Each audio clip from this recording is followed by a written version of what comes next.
બિહારની 75 લાખ મહિલાઓના ખાતામાં જમા કરવામાં આવશે 10,000 રૂપિયા। પ્રધાનમંત્રી નરેન્દ્ર મોદી આજે વિડીયો કોન્ફરન્સના માધ્યમથી લોન્ચ કરશે મુખ્યમંત્રી મહિલા રોજગાર યોજના।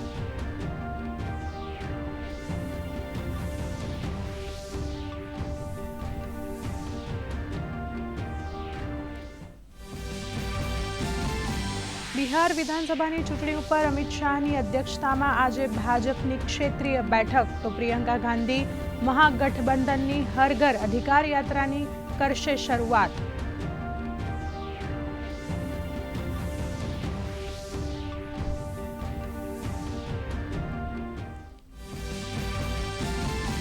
વિદેશ મંત્રી ડોક્ટર એસ જયશંકરે કહ્યું, વિકાસને નિશાન બનાવીને વૈશ્વિક શાંતિ સંભવ નથી। ન્યૂયોર્કમાં G20 વિદેશ મંત્રીઓની બેઠકમાં લીધો ભાગ। દરેક સમકક્ષો સાથે આતંકવાદ પર ઝીરો ટોલરન્સ નીતિ અપનાવવાનો આગ્રહ।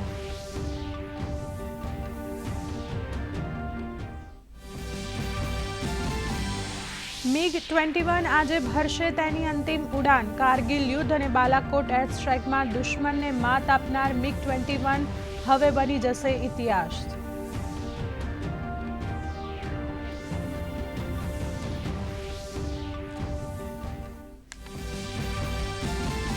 મુખ્યમંત્રી ભૂપેન્દ્ર પટેલનો રાજ્યના 94 વર્ષના વૃદ્ધાને ત્વરિત ન્યાય અપાવતો સંવેદનશીલ નિર્ણય। સપ્ટેમ્બર 2025માં સ્વાગત કાર્યક્રમમાં જનફરિયાદોનું કર્યું નિવારણ, તો સપ્ટેમ્બર 2025ના જિલ્લા સ્વાગતમાં 1321 અને તાલુકા સ્વાગતમાં 2616 રજૂઆતો અંગે હાથ ધરાઈ હતી જરૂરી કાર્યવાહી।